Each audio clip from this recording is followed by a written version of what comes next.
If you do not invest in a mentor, you are high off your ass because you will fail in a heartbeat because you don't know what you're doing. Society is okay with you go spending $50,000 to $100,000 to go to a university and get a 4-year degree from people who have never actually succeeded in the things that they're teaching. And so why is it so weird when people want to go invest money to learn from people who actually have succeeded in the things that they would like to be good at to shortcut that process? Welcome back for another episode of the podcast, A Determined Society. I have with me today, guys, another amazing entrepreneur, someone who is out there doing the business, doing the work, helping professionals and entrepreneurs do the same thing as he has done in his life. He is an author of the #1 bestseller, Side Hustle Millionaire. He's an executive and business coach. He is a host of a top 1% globally ranked podcast called 365 Driven. He is a keynote speaker, and I'm pleased to have him here. Tony Whatley, what's up, buddy? Hey, Sean, man, thank you for the opportunity to be on the show, and it's good to connect, and I can't wait to light these two microphones on fire and give the listeners what they really want to hear. Hey, man, the gas is already on. We just need the match, right, buddy? That's it, man. Let's do this. Let's blow some myths up. Let's dispel some rumors. Let's get things going, man. Oh, dude, I love myth busting. What do you have on tap, brother? Man, Anyone. Dude, if you watch my social media, especially on my Facebook page or Instagram stories, I'm always blowing up myths. And I actually own the domain name for a website called influencers.com. And that's like going to be a pet project. Maybe I'll build a parody website to expose like all the fraud and craziness that we see out there in the personal development industry. Oh, I love that, bro. There's a lot of that out there, right? You see all these individuals. My favorite one is the people that haven't done the actual work or any of the shit in their own life. And they're out there and they're trying to teach people. For instance, I'm a high-level sales professional in the corporate environment. If I'm out there being a sales performance coach like I am, it makes sense. But if I'm not, and I'm actually out there saying like, hey, let me teach you how to sell stuff, it's just stupid, man. I love it. I love that you said that. Let's make it about that because it's everywhere. Yeah, there's a funny story. Actually, I know somebody. I won't mention names. We'll keep this episode name free, but no feelings were hurt during the filming of this episode. I actually know somebody that positioned himself as a sales coach, just like your profession, that mutual contacts had actually hired, two different mutual contacts had hired for this sales expertise to train their sales team. And then within really the first 2 months of hiring this guy as a consultant, they realized that this guy's full of shit and he's never even sold anything. So they started looking back in, his old LinkedIn files and see what his job were. And we can go back on Google and find out what everybody's achieved or done in their lives nowadays. Yeah. And they realized that this dude's never even worked in a sales role. So you got to watch out, guys. I just don't understand that. And I think, is that about, because I've seen it a lot in the last 2 years. Once the pandemic happened and people are at home, like, oh, fuck, panic button, push it, got to make money. Oh my God, social media, let me be a coach. Do you think a lot of it is that? Yeah, absolutely. I think that there's pros and cons to being a coach. I left corporate for good in 2015 and went full-time into coaching. But that's also after owning businesses since 2001. I mean, I've been doing it over 21 years now and found my own success. We can get into those kind of details in a moment. But the thing is that, like you said, 2020 hit. People are sitting on their hands at home. They're maybe being called non-essential by overly authoritarian governments. And basically, they're trying to figure out ways to make money. And I don't have a problem with that. But when you start to do things that are just disingenuous and you're doing things that are fake. And, those are the same things that actually kept me from wanting to be a coach for several years or a speaker, because I knew that, man, as soon as I step into this arena, I'm going to get lumped in with all these other frauds and fakes. And it's going to take a couple of years of proving and getting results from clients to actually start to get above the noise. And it did exactly happen exactly like that. Because even some of the people I knew were like, oh man, what do you want to be, Tony Robbins now? Are you a motivational speaker? Like just making a bunch of crap. And even though they'd known I had business success, like no, I actually want to just teach people business. If they become successful or wealthy as a result, then that's what the result is. I'm not teaching people wealth and prosperity and you can be a super mega millionaire and all these different things. So, people see the book title I have, Side Hustle Millionaire. Well, that's because that's my story. It's not because it's your story. It's here's how I did it. Maybe if you emulate these things and you use the same practices and mindset and behaviors and habits, you may arrive at the same result. I hope that you actually would have a higher result than I have. That's what my intentions are. So yeah, fakery, dude, social media, there's a lot of stuff going on out there. You know, it's funny because like, I agree with you. Like, hey, you know, when 2020 happened, people are on their hands trying to figure out what was next. And I was one of those people, but I was also still in the medical field, and I still am. I'm very open about it. I'm still in corporate America. I do the job every single day. I do the work. I'm in the fucking trenches. And that way I can actually help my business to business sales clients and corporate clients be like, hey, here's what I'm doing. I'm out there doing the work. This is what's working. This is what's not. My thing is like, I'm all for people going like, all right, man, I'm going to go all in and I'm going to be a coach on social media. I'm going to be an online coach and I'm going to impact the world. Man, brother, sister, that's cool. But can you stay in your fucking lane? Good Lord, man. But dude, it's like, dude, just because you put it on a profile doesn't make it real, man. Yeah, it's honorable to want to be a teacher if you actually give a shit about people and care about the results. I think there's a lot of people that just look at it as easy money, low barrier to entry, no certifications required. And that's another thing that's a fraud is out there, all these coaching certifications, because when I decided to go into coaching, I said, maybe I don't know anything about the business model itself or the industry. So I'm going to go learn as much as I can. And I started going down that rabbit hole and searching and figuring out what is what. And you find all these coaching certifications and these gurus and their own certifications for their coaches. And I was like, okay, is that required? And you start looking in the laws of the government and your state and you realize like, there's no regulatory office that says like, these can be coaches and these cannot be coaches. So again, low barrier to entry. But the problem is that there's these other businesses that are selling these coaching certifications and arming the little good boys and girls that go through the process and spend $10,000 to feel like they're accomplished and they can hang this certification on the wall and they're super awesome now because they're a certified coach. Have never run a business, have never done anything that their certification shows that they have the air quotes credentials for. Dude, talk about low barrier of entry. 100%. But what about the flip side? What's the percentage of rate that people are actually successful at this? Let's be honest, because you talked about, and I heard you say it, and everybody listening heard you say it, is people think this is a quick buck. Bullshit. Dude, it's not easy. It is not easy. This is the hardest thing I have ever done in my entire life. And I played baseball at LSU. That's pretty tough, man. And I've been, dude, I mean, like, bro, like being an online coach, dude, like you have so much social proof that you have to go through and scrutiny at the beginning. Like you said, people, you know, love and trust saying, what are you, Tony Robbins now? You're some motivational speaker. How many friendships have I lost since I've started this? It's several. That's one of the hardest parts about going into doing this, or really just anybody that's going through a physical or a career change. I would say anytime that you announce something, you're going to do something new. Maybe you're overweight right now and you say, hey, I'm going to go on a fitness journey. I'm going to lose 100 pounds. I'm going to change my life. Well, the thing is that at first everybody kind of gives you the, yeah, congrats, you got this. And then like you go, wow, this is going to be easier than I thought. I got all the support. Like these people are going to make it easy for me. They're going to hold me accountable. And then, 2 weeks later, you're kind of like, man, I just don't feel like going to the gym or taking that walk today. And I can have a cheat meal. I've been good for the last 14 days. And then the snowball hill goes downhill and you go create the post. You check in at the gym, you show your selfie and you're showing it. And like nobody's liking your post anymore. Nobody's saying anything anymore. And you're like, wow, where did all my supporters go? And then you actually start to, if you're good enough, you stick with it, even though nobody's supporting you because you're doing it for the right reasons. And you start to go down that path and you realize like you're in this no man's land of nobody cares anymore. It's like, it's not a new thing anymore, but they see the results coming from you. And if you are good enough and you have the discipline to start wading through that no man's land of nobody's really showing external support, you're going to win. And that usually takes about 12 months. Let's be real. Like you have to get to a point where you're actually showing results and consistency and dedication to whatever your mission is, whether that's starting a business, the weight loss thing, doing anything different in your life.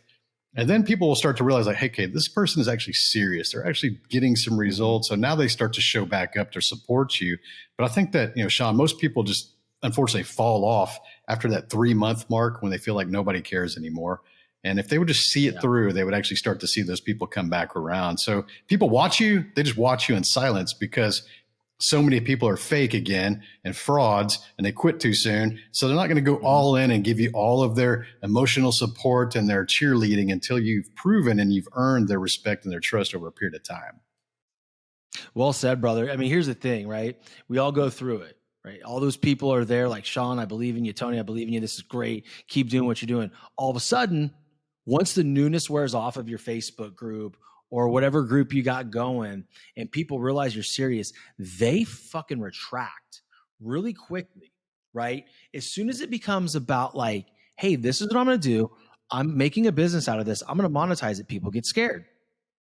Okay. They back up and then they completely turn their back until it is cool to be back on your train.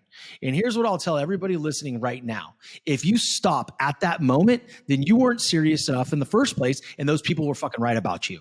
Damn right, dude. You got to keep moving. Tough love, man. It's tough love. And I'll tell you that here's a story that actually is really hard to go through for most people, because we hear the cliche phrases that, you know, get rid of the toxic people in your life, and you're going to be the average of the 5 people you hang around most. Like, we hear these phrases, and if you have any common sense, you go, yeah, I get that. That makes a lot of sense. But the problem is that we can understand that phrase, but we do nothing about it.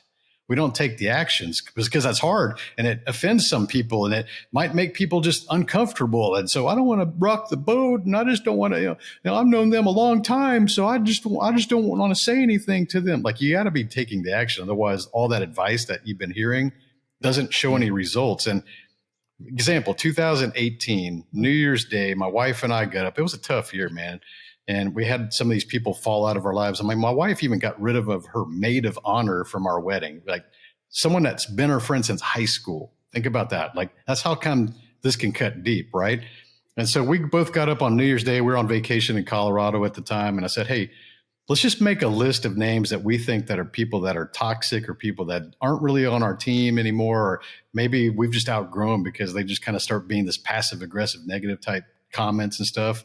And so she took a piece of paper, I took a piece of paper and a pen, and we both went to the opposite room, sides of the hotel room, and we just made a list. And I had like 10 names and she had 12 names or so. And we just agreed as a married couple, like, hey, if anybody's on this list, we're just going to create boundaries or remove them from our lives. And man, some of those were cutting deep. Some of those people we've been on vacation with, some of the people that we had, done, trips or been at dinners or been to the parties, or we just had these pasts that were, good times, good memories. I still look fondly back on some of those memories, but people change, people outgrow each other. And when you start to realize that I need to be around more people who think about imagine when instead of talking about remember when, and not necessarily a bad thing to go back in time and think about the good old days. But if that's all they think about is remember when, those aren't the people for me. It's not that I'm better than them. It's just I'm evolving, I'm improving, and I'm on a mission to go do things to impact more people in this world instead of talk about my past. And so that was one of the hardest things that we had to do, is create that list and create those boundaries. Because for a few months, it actually feels like you're mourning a loss. It feels like you actually have people have died because they're no longer in your life by your choice. And I tell you, if you can make it through that storm of that wave of emotions, which you will feel, because it is very difficult to sever relationships, even toxic ones, you're going to start to realize like it was the best thing you ever did. And by the end of 2018, we realized, looking back, like this was actually the best year we've ever had. And there's a lot of reason behind what we did. Tony, that really resonates with me. I want to tell you a little story. So back in the day, I had this friend. He's going to remain nameless, but he watches everything I do. So you're probably going to hear it. Hey, buddy. Anyway, so we were friends. We were close. And there was a lot of repetitive patterns with this gentleman. A lot of narcissistic behavior, a lot of toxic, poor me. It's always the woman's fault, yet there's, 2 or 3 protective orders on this guy, but it's, never him. And I made the decision, and I was always really kind with him. But I started drawing boundaries, meaning, if he'd call me, I wouldn't answer. If he would say, hey man, called you, call me back, I wouldn't call him back. It's not because I dislike that individual. It's because I outgrew that relationship, and that is okay. And what I found very recently, there was a comment posted on Facebook on a memory of the two of us in a picture. And then all of a sudden, it's just a bash session on me. Just like shitty friend, shitty person, Mr. Motivation, hypocrite, all the hate, all the everything. And, I said, like, hey, man, I'm not surprised. Victim mentality. You're unaccountable. I shouldn't have said that. So, I had to get right with myself after that, but it triggered me in that moment, right? Because I know differently. I know why I distanced myself. But the bottom line is like, man, those people will come back and they will hammer you. And you know what? I thank him now from the bottom of my heart. And when I made that smart ass comment, like he watches everything I do because he does, right? Because that's what narcissists do. I thank him because now when that happens again, I know not to respond. I had one of those kind of trolls. Actually, this guy was a grown ass man. He was probably in his late 40s, financially successful. Oh, yeah. I mean, the guy had exotic car and a good C-level suite job at a company that he was working for. But he also had a very, very strong insecurities. And he was like the kind of quiet guy that would hide behind his taller and bigger friends at the car meets. And then he would get on the keyboard and he would be like Rambo.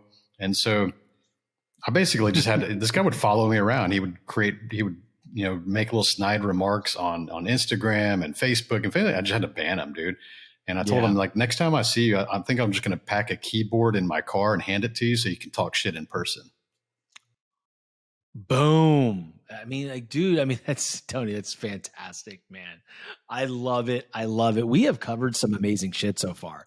I mean, this is real life things that I don't think people that get into online coaching really think about.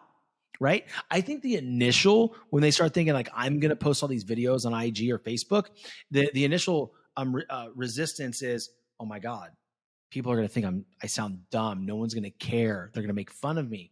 But they don't realize these are the real things that someone like yourself and myself that have a bigger following on social media deal with on a day-to-day basis. I mean, I've dealt with things that I posted about 9/11 and someone messaged me, cursing me out, saying, fuck your government, you bastards, like all this stuff. Is like, damn, like, hey man, like sending you love, homie. Like, what's up? But I find this conversation very valuable because a lot of times, for me, I sit there and I think like, am I the only one thinking this? No. I actually have a t-shirt that I sell that says, go earn yourself some haters. And from the outside, you read that and you're like, that doesn't make sense. But if you do what we're doing and many other people in the space that are putting themselves out there, you actually earn, the word is earn, go earn yourself some haters because it is impossible to do things and put yourself out there and not have critics and haters to show up. And nowadays, when I have clients and I'm working through building their personal brand and putting themselves out there, whether that's podcasting or videos or YouTube or writing a book, or I prepare them for this. And actually in our group, we have a supportive group of entrepreneurs.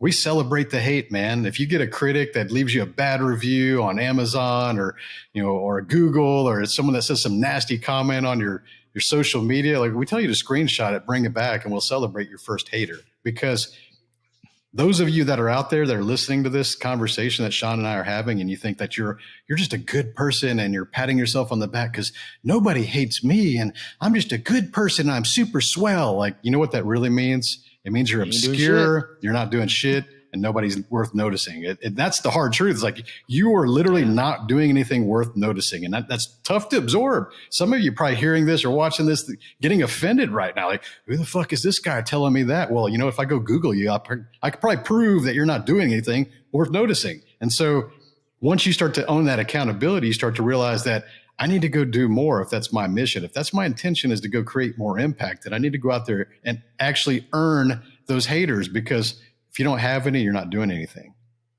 The most successful people that we know, like the Andy Frisellas, the David Goggins, you want to talk about haters? Those jokers have them. They're everywhere. They earned that. Yeah.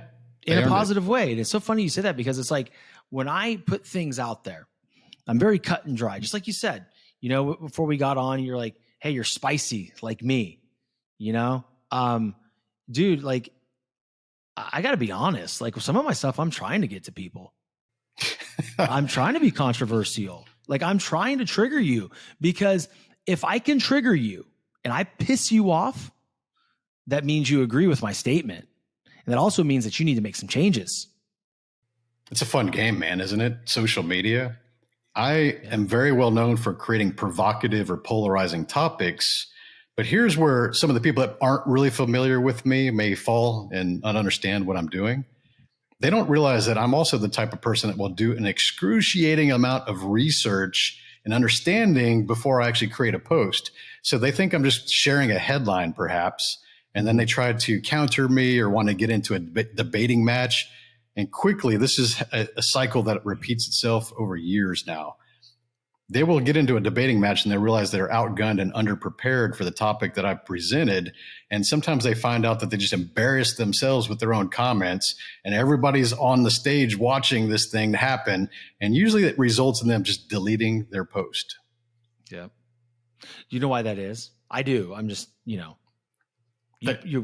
why, right? You know why they're embarrassed. They realize that they're showing their ass in front of another audience that is not theirs. And the best way to find these people is when they start debating, you're like, oh, who's this person? Because my Facebook account's public, right? Who's this person? Yeah. If you go click on their profile, and you could see that they've never posted a single polarizing or controversial topic of their own in their entire timeline, but they want to go shit on people on other people's timelines, you know that they're a coward. And how come, Sean, these people all have like faces with little cat profile pics, or they're not even using their real identity? They're anonymous profiles, man. Yeah. Because they, right. So they make these accounts to go shit talk people because they don't have anything else going on in their fucking lives worth, promoting.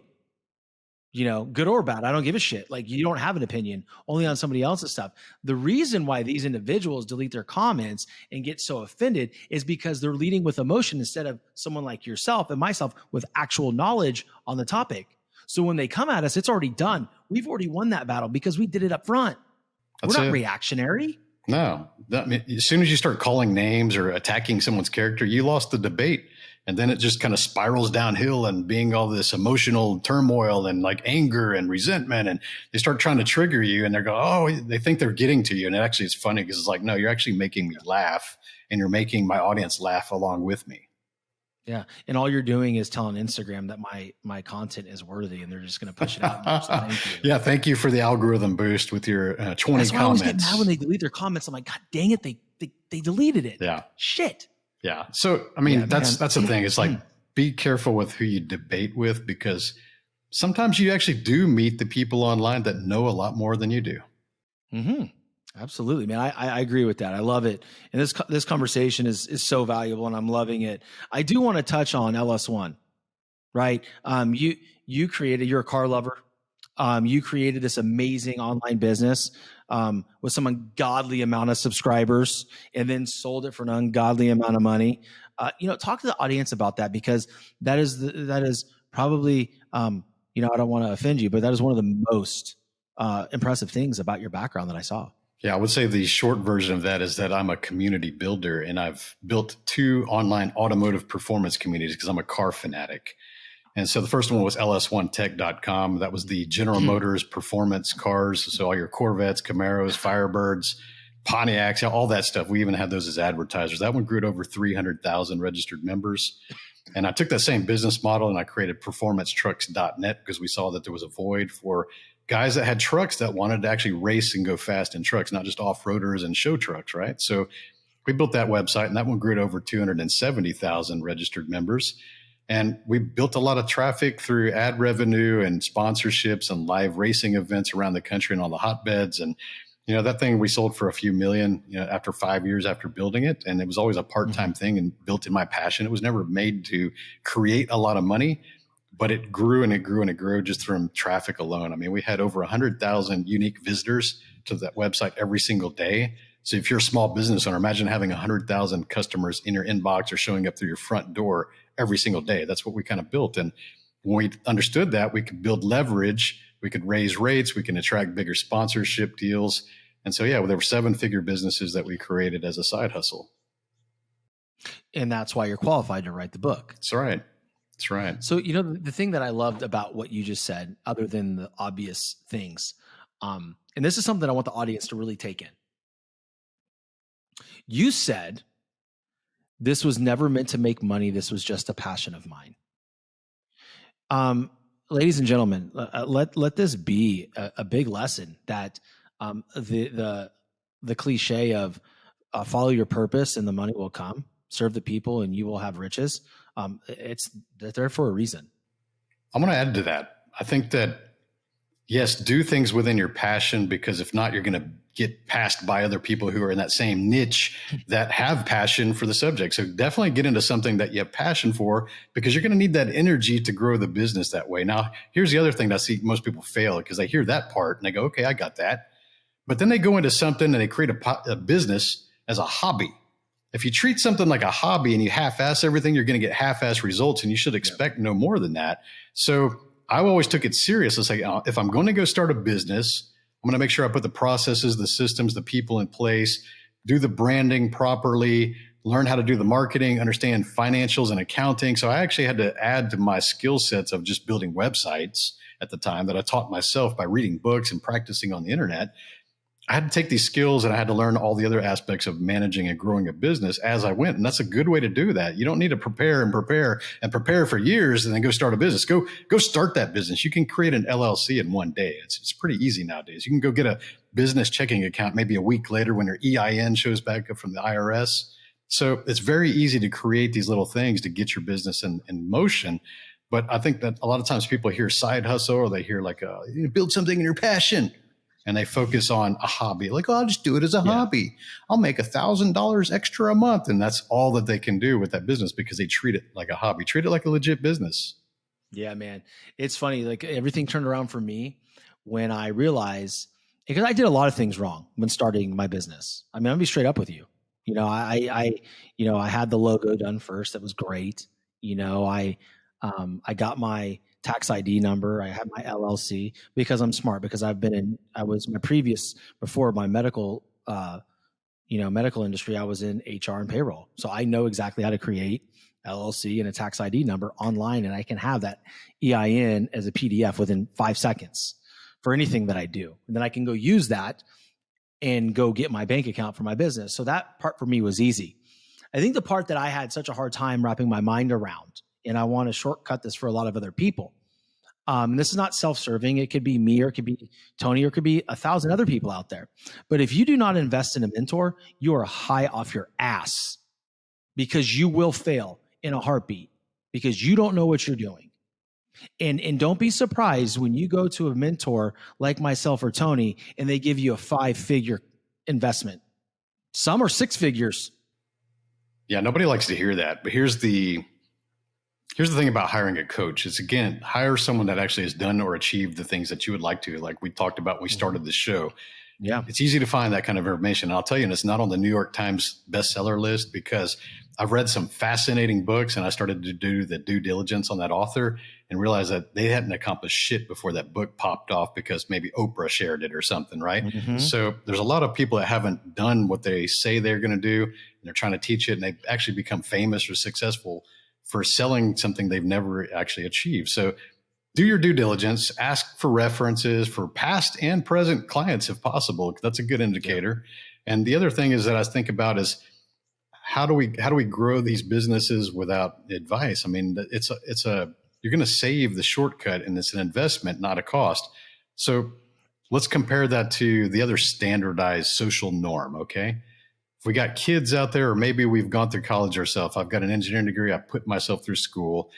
Society tells you that it's perfectly normal and actually applauded that you go spend $50,000 to $100,000 to go to a 4-year university to get your bachelor's degree from some professors who have never really achieved at anything that they've applied or taught. So you're learning things from a figurative perspective by people who have never actually got results in a public sector teaching these things to get your degree. And it's okay that you go spend $50,000 to $100,000 to get this 4-year degree. So when you get out, you're in debt, you have no experience, so nobody's really hiring you for a high salary.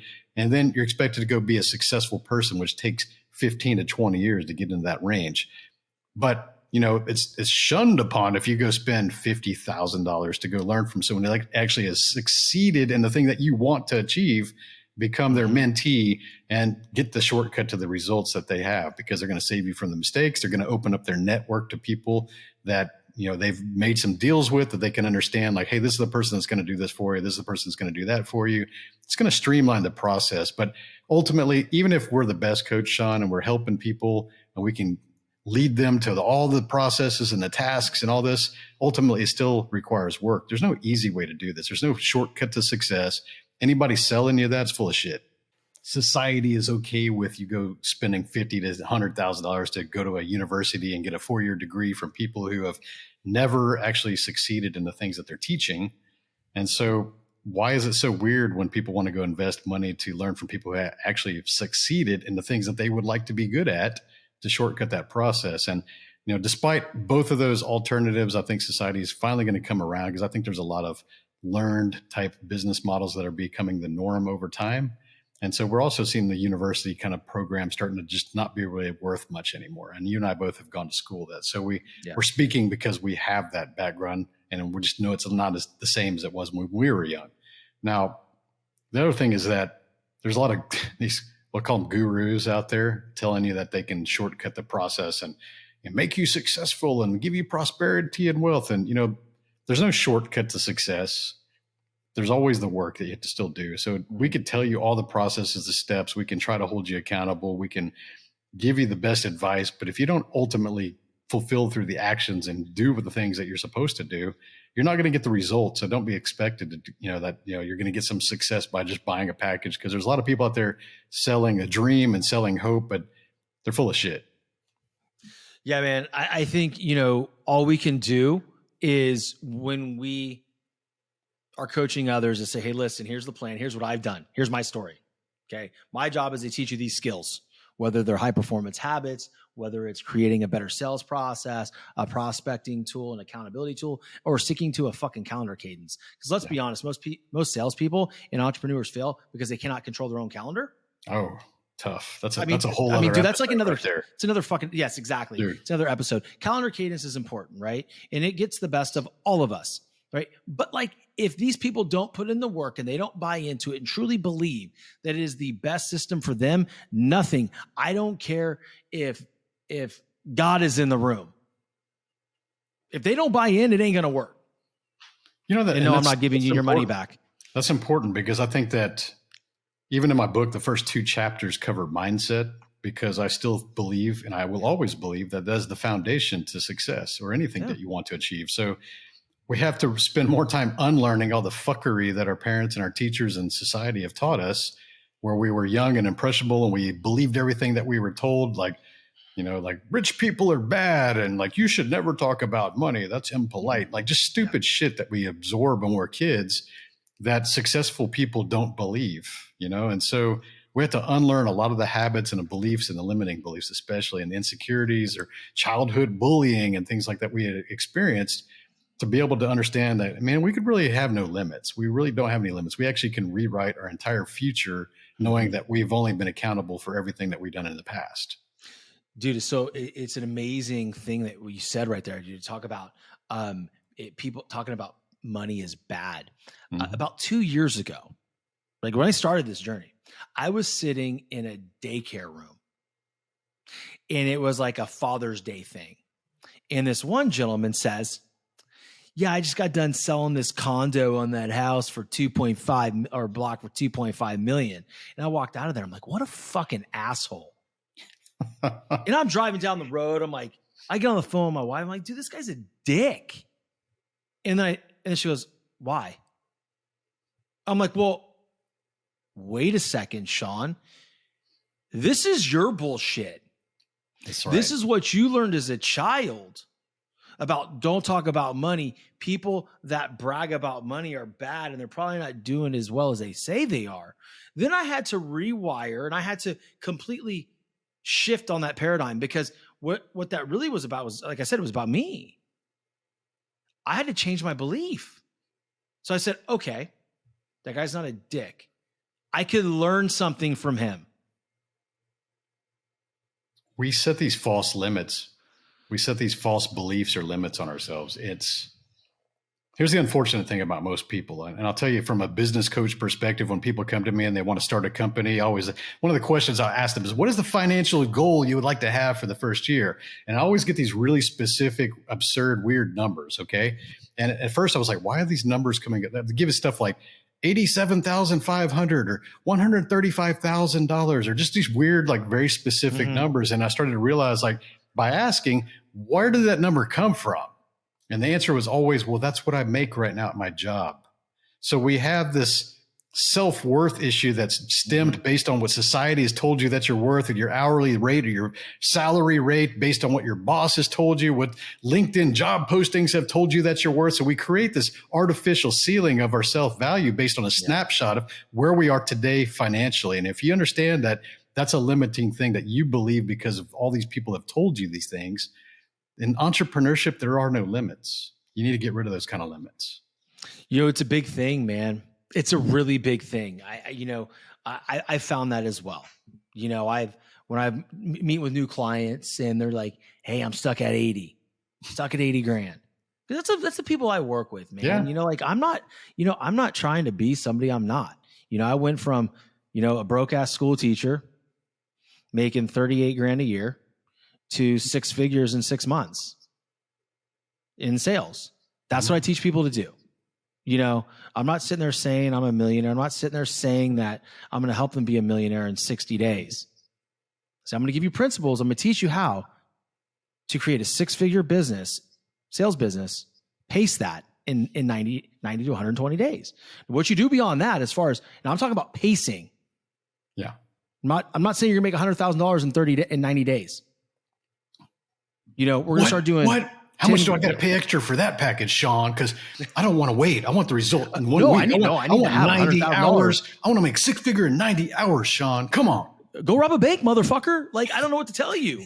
Like, it don't work like that. Right. The money exchange doesn't work that way. It's, so my point is like, when we're, it's just frustrating to me. Like, we're getting off on a tangent here and my ADHD is kicking in like normal. But, when you talk about what you just said, like, no, Sean, I want to know quickest way possible.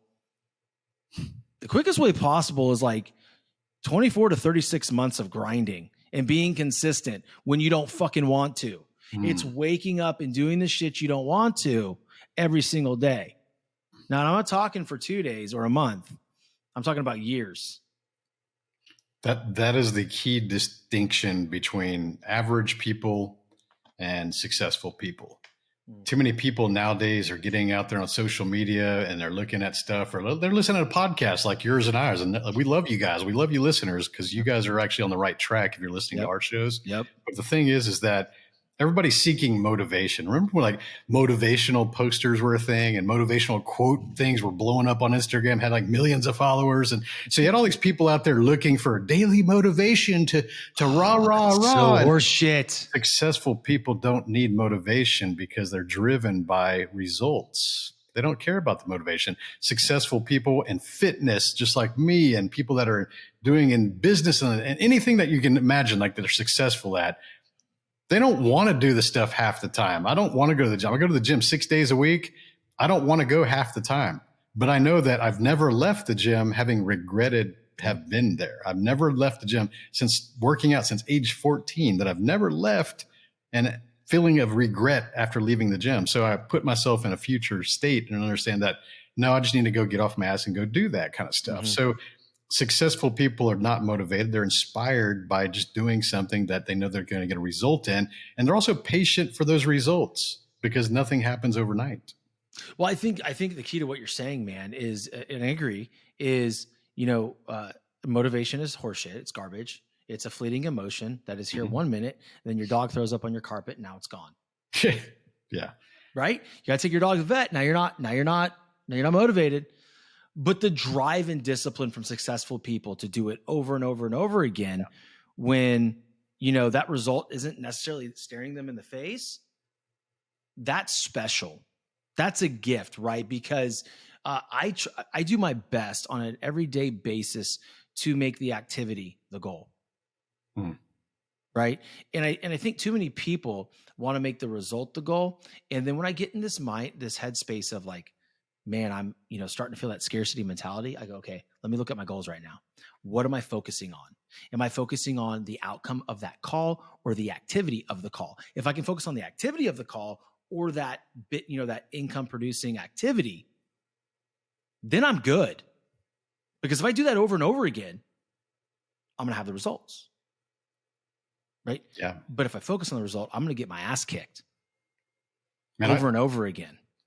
I agree with that. I think that's maybe we're just gluttons for punishment. We just enjoy getting punched in the face and failing, all the way to the top. And it's, here's a good question. If you're listening to this and we haven't lost you yet, right? You're still hanging on. Ask yourself this. If you're thinking about starting a new company or a new business, would you be willing to do that thing for free for 1 to 2 years? Would you be willing to do that for 1 to 2 years? And it's funny because I'll ask this in audiences. I have thousands of people in the audience. I'll ask that, and you'll find that overall, I would say maybe 60% of the audience are like, oh, no, I wouldn't do that for free, because everybody's been told, like, you need to know your worth. You need to charge what you're worth, and you need to value your time. And yeah, I get that. That's cool. Like, do that too. But would you be willing to do the business that you want to create and work for free for 1 to 2 years? Because that's the reality of it, because very few people profit back in their companies. The first 2 years are startup. And if you're not willing to do it for free to get the results year 2, year 3, year 4, and plus, then you don't deserve the results at all. Bro, it is actually a loss. Yeah, you're losing money. You're paying money to do that. Would you pay money to do that? No, I want to get paid. Yeah. But I mean, I can sit here and I can, if I put on my objective hat, right? Mm-hmm. And I'm sure you've had to do this because I can tell you're a fierce competitor, is if I sit there and I'm saying, like, I'm not where I need to be right now, but if I put my hat of objectivity on, right? And I go, where was I a year ago? Where am I at now? And I'll sit here, even with this show, who I have this amazing freaking guy on right now, and I'll beat myself. I say, my show's not good enough. I got to get better. Dude, a year ago, I was doing my fucking show in my car. Like, perspective. It's growth mindset. It's going to take some time. And so then at that point, I get the hair standing on end. Oh my God, what is it going to look like in a year? Yeah. We're always on that journey, aren't we? We're always looking to improve. And that's another mindset thing that we could kind of add in. There's a good segue here, because while we can always do more isn't defined by doing more work. Mm-hmm. A lot of times people, because I grew up with that blue collar mentality too, where if I wanted nicer car or I wanted to have more money, I picked up overtime shifts. I got a second job. I was always trading time for dollars. So it meant literally if you wanted more, you had to go work more. So that's the mentality that we grew up with, especially middle-class America. And when you start to understand money and you start to understand leverage and you understand time value versus money, you start to realize that, no, it's not about working more. And it's not always about working smarter. It's about maybe leveraging other people to do the work that you can create money off of their labor. That's what we call employees. A lot of you are like, oh, how can anyone say that you're going to go make money off of other people? Yeah, it's called employees. And if you've had a job, you're one of those people. So understand that it doesn't mean more work, because the most successful people I know that are actually fulfilled in life, they don't work 40 hours a week. They don't work 60 hours a week. They may work 10 hours a week. And that is completely possible nowadays. So impactful, because here's the thing. Like, I keep a regular, handwritten, agenda. And then I have my electronic calendar. And there's days where I go, oh my God, my calendar is full. This is freaking amazing. You know how many dollars I make that day? Zero. Fucking zero. I've got 3 calls today. I'll make money today. Because I'm fresh, I'm dialed in, and I've pinpointed my income producing activity, my KPI, what's really going to drive me. And I've cut out the fat. I think that's one of the things that people really need to do early on in their business is, pay attention to their moods, pay attention to their energy, right? How are you feeling at 2:30 p.m.? Okay, cool. So what'd you do at 1:45? Why are you feeling that way? Maybe you need to cut that out or delegate it. How about that? Yeah. So that's what I've done. I've cut it out. I've cut all of these things out, and I'm focusing on the things that keep me fresh and ready for my people? Some of the questions like these are good topics because you can ask yourself these questions. And if you hear these questions and you want to pause the show and actually think of the answers to yourself, that I would encourage that. One of the questions are, what are some of the habits that you could get rid of to help you attain your goals? And most people can think of some of the bad habits that they have that they're not doing. They're procrastinating. They're drinking alcohol. They're staying up too late. They're just doing all these things that they know that if they were just to get rid of those bad habits, it would dramatically help the odds of success to pursue their goals. The other thing is, what are the new skills that you can attain to help you pursue and attain those goals? A lot of times people only limit themselves based on what they know or what they can do today, but they don't really think about what can I actually learn to create that result? And am I willing to put in the work and the expense and the investment to go get that education or that skill set, because that's pursuing the dream that I have. So don't limit yourself based on where you're at today, and also get rid of the things that are causing you harm and the people that are causing you harm that are keeping you from those goals. Mic drop right there. I could not agree with you more, my man. And we got to land the plane here because we could probably go on a Joe Rogan style podcast, you and I, and not get bored.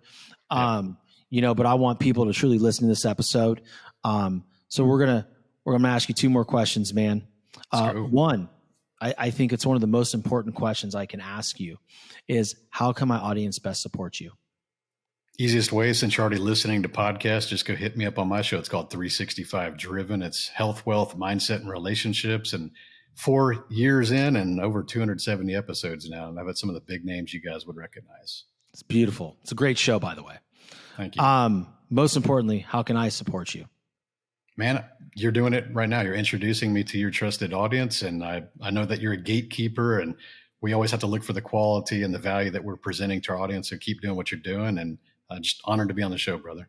I appreciate you, man. Listen, I'm gonna sign off here, but I need you to hang tight because I want to say a proper goodbye to you and give you a proper thank you, guys. Listen, a lot of amazing knowledge bombs, gems, whatever you want to call it, dropped today by my boy Tony Whatley. I encourage you to go to his podcast, 365 Driven, subscribe, listen, and give a review. Right? Same thing here. If you're not already subscribed to my podcast, please hit subscribe and leave a review. And if you are subscribed, you know the fee, man, right? Share the show, right? Tag me, tag my boy Tony. We'll share it back to our socials. This thing grows from you guys. You guys are amazing. I love you guys. And until next time, y'all be good and be productive. Take care.